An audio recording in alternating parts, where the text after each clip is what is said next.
exemplifies all of these triads and more. He has served as a past president for the ASDIN, has been faculty at ASDIN meetings over the past 2 decades, and served as current counselor. He has given over 100 invited lectures and presentations, and has utilized social media as an effective platform to continue to teach and educate on daily basis. On the behalf of ASDIN and the awards committee, it's our honor to recognize the amazing Dr. Ted Saad as the Gerald Beathard Award recipient.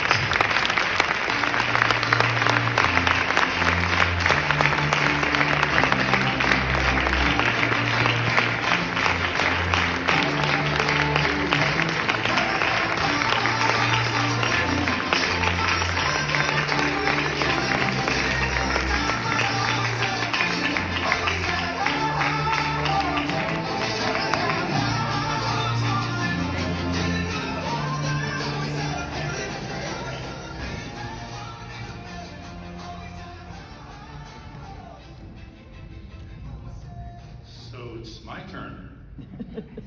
I'm gonna skip an intro and go right into this speech, and I'll finish with the niceties. So maybe you can bring things up. This is my wife Linda, who I hope is here too. She might be here. She is here. She is here. Make sure it's not right. So when Vandana came up to me in New York last fall, this radiant smile, beaming, and said, "Oh, got great news for you, Ted." And I said, "Yeah, well, what's that?" And she said, "You've won this award." And I said, "Ooh." I was so surprised, I was dumbfounded. And then I said, no, you get the wrong guy. I started to have my imposter syndrome complex come on. It couldn't be me. And she swore that it was really their attention. And then I started to take it seriously. Then I realized, oh, wow, it means I got to give this speech, which means I got to kind of carry the whole program on my shoulders. It's just a lot. So thank you, Lon, I appreciate that. You know, I looked at the list of other recipients, which will come up in a moment, I'm sure, and it's kind of astounding to see my name amongst them. They're really the luminaries in the field, a lot of friends and mentors and colleagues. The one thing I noticed is that I'm the only one, I believe, who's actually come out of a private practice background. And I'm quite proud of that, I think. And anybody else in here who's working in private practice and doing good things in any form of research or education, I credit you for that, because it's not part of the job. I mean, I could have had a perfectly wonderful, rewarding career and didn't have to do any of this. But as Prabir just alluded, this is a second home, and it's provided a whole new invigoration for my career. It would not have been the same to not have that, and it's just been a wonderful opportunity. I definitely need a slide. You're not going to make me do this again, are you? The next slide I can't replace. It's got to be up on the screen. I mean, I can talk for a long time, but here we go. All right. I think. Wait for them to load up. Maybe do the niceties. I do, yeah. So now I'm mistakenly okay. Well, this is the title I came up with, and I'm not really going to talk about this. It's kind of catchy though, but it'll sort of be a theme that I'm going to walk through here. No relevant disclosures, I don't think. Maybe one there, BD. This is the list of names I refer to. Really proud to see my name up there. I'm often mistakenly accused of being one of the founders of the ASDIN, and I'm not. That was Jerry, Steve, Jack, and Charlie sitting at a bar with the back of a napkin writing the charter back around 2001 or something. But it was 2002 when Jerry, Godfather, came up to me with an offer I couldn't refuse and said we need a secretary for the ASDIN, and so I took that position, and the rest is history.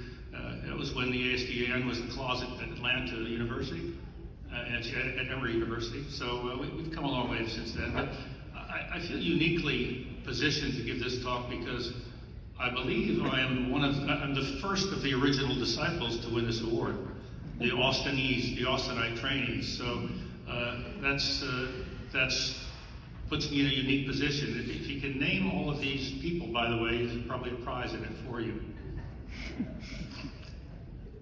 Now, I'm not here to diss RCTs. I mean, one of the proudest things we've done as ASDIN is participate in the development of randomized controlled trials. When we first formed the ASDIN, it was hard to find one that was relevant to our field. And there's been a consistent production of excellent randomized trials, thanks to obviously many of the people in this room, thanks to a tremendous amount of industry support and collaboration, thanks to collaboration with other specialists, surgeons, and interventional radiologists. So this is a massive accomplishment. In no way do I mean to diss this, but I also don't want to say that RCTs are everything. This is a wonderful little article I stumbled on, and it's really worth a read. But the idea that personalized medicine will get our attention away from typical patients that we see analyzed in RCTs and looking at the idiosyncrasies and genetics of patients, that's really the future. And several people have alluded to that here already. That's been Prabir's focus. I'm going to steal some of Prabir's work for this talk.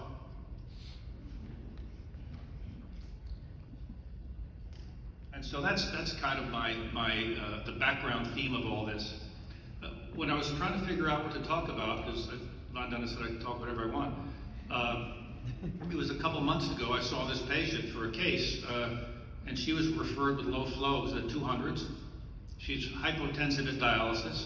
She's on no aspirin or anticoagulants at all, and this graft had never thrombosed. It had been there for quite a while. It was like astounding. I saw this thing. Actually, the nurses thought it was thrombosed when she came in for the procedure, but it's flowing just fine. But with this anatomy, this thing never thrombosed despite hypotension.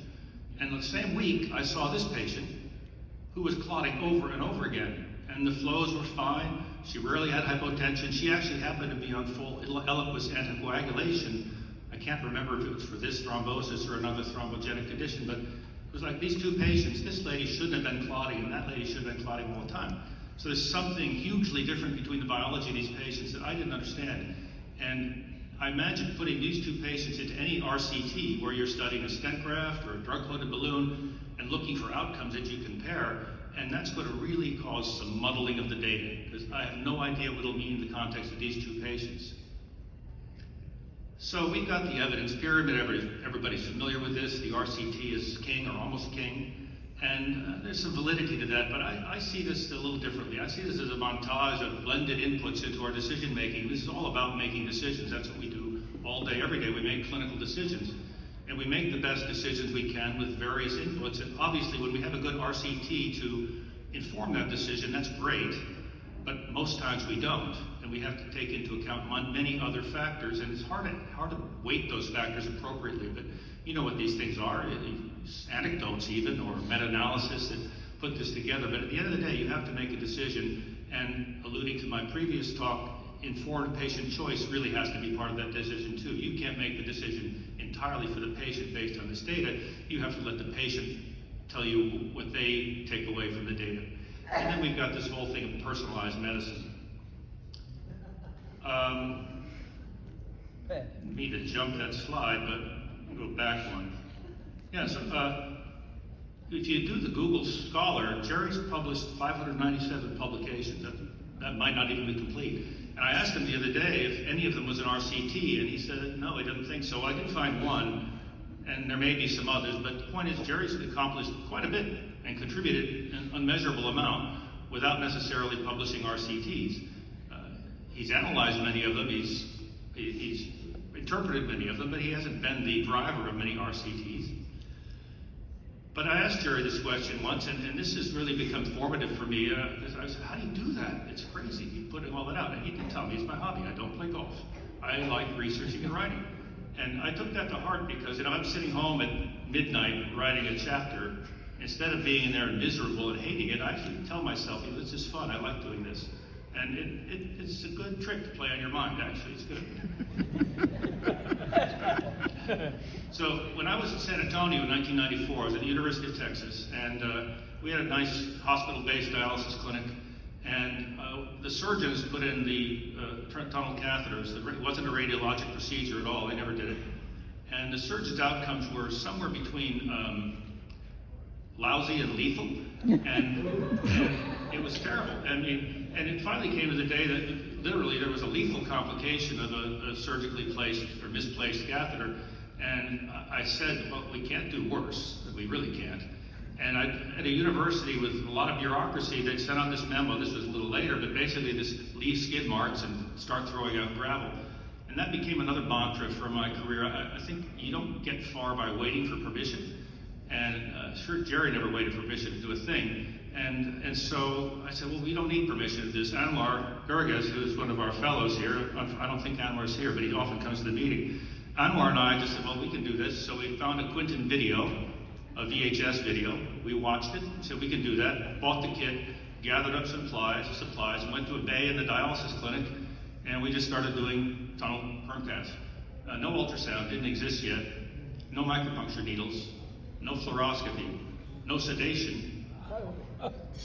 We did hundreds of them, and we actually had good outcomes. We had 0 significant complications. We did left-sided catheters. I can't believe we did that. It was a mess, but it worked. This was me back then. And this came up the next year. You can read it. I was really proud of this. Told everybody, yeah, we're doing great. And, you know, well, Ted, you can stand on your head in a pile of pig manure, but why would you want to? And so that sort of hit home because, you know, just because you can do something doesn't mean it's necessarily clever. And it was successful at the time, but that's not what we do anymore. But that was a step. I still feel when I go to see a patient, I could do that if I have to. It's kind of a hidden experience I could choose to tap into if I wanted to. But so the next thing was data. You know, from day one, when I started doing procedures, the first procedure, I know when it was, in 1994, April something, 1994, because I started this spreadsheet. And I kept this spreadsheet from 1994 until 2020. I retired it at the end of 2020 because of lack of energy and HIPAA. But this spreadsheet was like 100,000 lines. This became the basis for everything I had learned or knew or wrote, because every piece of information I needed to analyze was in there. And with that data, I was able to do this little publication that I referred to in my previous talk on the bacteremia outcomes in catheter bacteremia. One thing that we observed was there was quite a smorgasbord of gram-negative bugs, which was not the conventional wisdom at the time. And it was almost identical to Jerry's paper and a paper out of Duke at the same time, roughly. All 3 papers said the same thing, that you had a lot of different bugs, and you could get a very high success rate with catheter exchange. So that was really 3 validating, non-randomized studies, which said something reasonable and important back then. And I think that's held up pretty well over time. I mean, that's still the way things are done. And there actually has been now an RCT that has demonstrated that. I pulled that slide out of this. But then in 1995, at the network meeting in Dallas, I went and Jerry just happened to be speaking. He was talking about his experiences with doing angioplasties on grafts. And he had just written a paper about that in KI, this paper that's been cited about 1,000 times in Google search. And I wrote a letter to Jerry. Don't read it. I doubt Jerry read this whole letter. But basically, I was asking Jerry to let me come up and train with him, which he graciously did. So for years, whenever I could, I'd drive up from San Antonio to Austin, and he'd let me shadow him and actually do things. And that's how I learned to do this. It was my training. And I came away with a training with a lot of useful pearls. And I think I still use these pearls today. I mean, I don't have to read them to you. They sort of speak for themselves. Jerry didn't have much patience for experimentation by his trainees. I use this a little too often. I think there's some truth to this. I mean, yeah, you gotta get it, you know? Get on with it. And you know, you got to get these procedures done. There's very little tolerance for slowness. And you know, if it's taking you an hour to do an angioplasty, you're probably doing something wrong. So I still use these Geraldisms, and much to the chagrin of all my partners who I've trained, these are Gerald's 2nd and 3rd generation progeny in my practice. And they used to call it Camp Sod when they had to train with me, because I was implementing the Geraldisms. Gertrude Findlay Christian, my partner, is here. Where's Gertrude? She comes to almost every ASDIN meeting. She's one of our most loyal members, and a fantastic interventionalist and a fantastic nephrologist. Now, shifting gears, I want to talk about RCTs. I actually don't want to talk about Lutonix trial from a scientific standpoint, but back in 2014, I got invited to participate in the writing of this trial. And the people that it brought together to do this was quite a wonderful group. I mean, I got the opportunity to work with Prabir, Scott Teratola, Jeff Lawson, and Margot from Bard, and Aptha from Lutonix. We brought in Dr. Kay from Greece, me a few years earlier. And this was actually, this was a formative experience. It's not very often, not everybody gets a chance to participate from the ground up in writing an RCT. And it's a little bit like Hamilton, you know, I want to be, what's the song, In the Room? The Room Where It Happens. What's where? Yes. The room where it happens, right. This was literally the room where it happens. And it was quite something. And we tried as hard as we could with all the brain power in that room, including statisticians and engineers and biologists, to write the best trial we could write, because we wanted to write a good trial. We believed in the technology. We thought this was it, because Prabir had been telling us this was the holy grail for years. And we wanted the trial to succeed. We wanted it to succeed for the sponsor. And so we did our best. We really did. We still get criticism. People, you blew this, you blew that, you should have done this, you should have done that. But it contextualizes this for me. It's hard to write these trials, and perhaps if the trial was written differently, it would have gotten a different outcome. But it just goes to show you that there's a lot that goes into building a randomized trial. It doesn't just happen. And as has been pointed out, this trial had a tantalizingly separation in the graph, but was statistically not significant. And when that happens in any trial, you have to ask what's the question. It was a negative trial, but why? What does it mean? There's no difference between the two treatments. Perhaps that's the answer. Maybe it's a real difference, but it's too small to detect. And if it's too small to detect, maybe it was just underpowered, but even then, if it's statistically significant, so what? The clinical significance may be trivial in terms of the benefit to the patient outcomes. Or perhaps another possibility that there are subgroups in a heterogeneous population. Maybe one of the patients was like patient A and the other like patient B in my cases earlier, and they behaved differently. And maybe one would respond and one wouldn't to this therapy. And there was no way for us to figure that out, certainly not even in our retrospective analysis. And this gets to what Prabir was talking about as precision medicine. Now, cancer therapy is way ahead of us. Cancer therapy is incredible with the precision medicine that's going on now. We're way behind that, but certainly if we could take 10 patients and find the 3 that were going to benefit from a particular therapy and target that therapy to those patients, it would be a win in many ways. It's just a matter of identifying those patients. We are not there yet.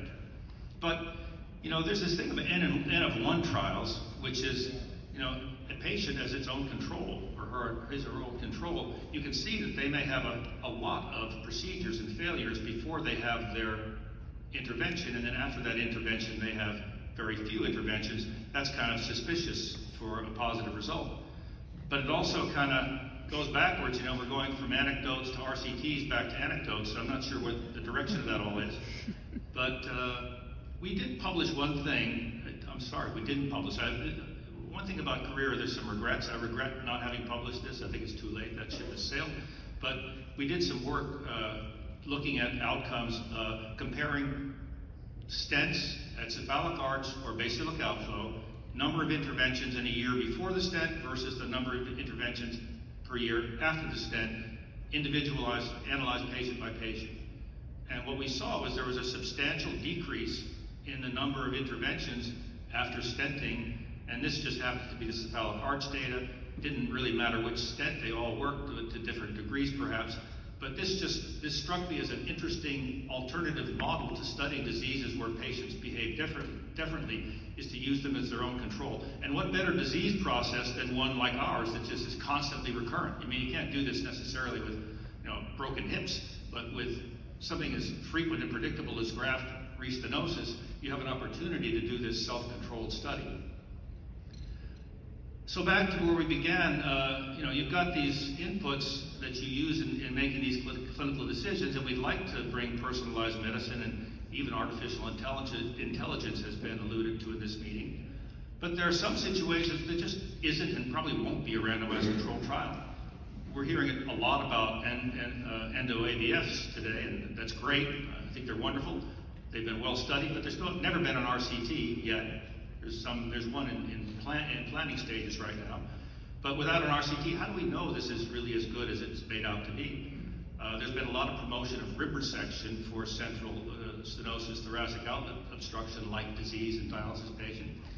But there's never been a trial to compare that against its alternative, whatever that is. And I alluded to the fact in catheters there's no such trial, which would be nice if the Journal of Imaginary Research would one day publish that.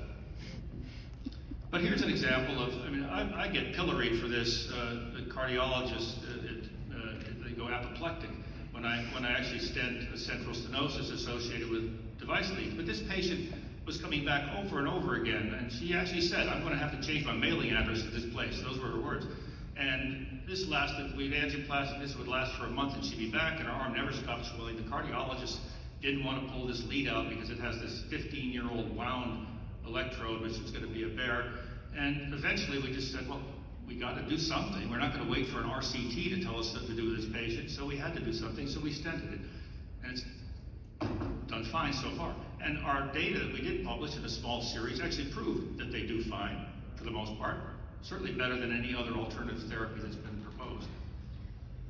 There's this other thing I just want to allude to, I call it the weaponizing of the RCT, and I think of it in the high output failures. There was all this good conversation today about those high output heart failures, and well, I don't know what we do or don't know about it, but it's very hard to convince all of our colleagues to do the right thing. And one of my cardiologists or one of my surgeons says, oh, we don't know, there's no randomized controlled trial to show that those patients benefit. I said, come on, man, things about 4 liters a minute and you can't breathe. We don't need an RCT for that. We can't have an RCT for that. So I really don't like it when those are weaponized, used against us, that there's no RCT. We have to make the majority of our clinical decisions without an RCT. That's just the way of clinical practice.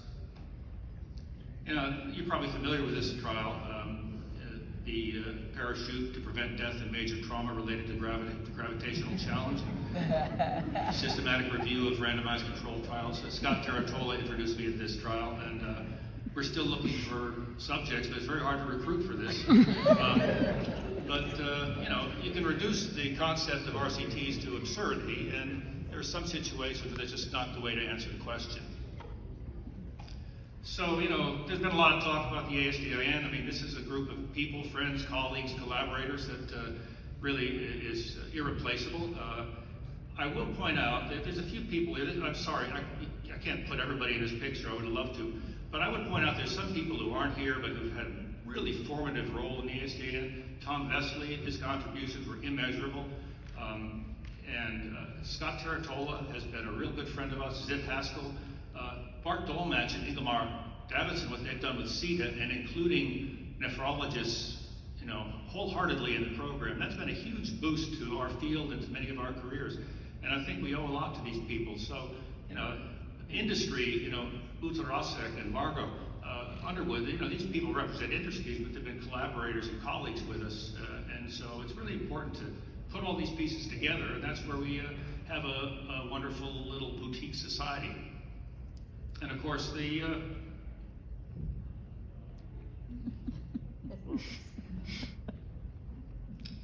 everybody else got to cry, so I should.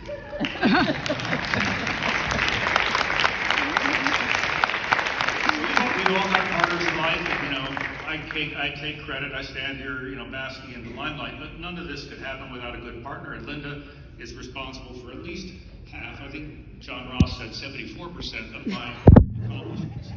That's indeed true. She listens to me when I come home, whining and moaning, and all my problems at work, and then she tells me what I did wrong or what I should do, and it's usually the right answer, and I move on. And so thank you, Linda. I love you, and couldn't do without you. And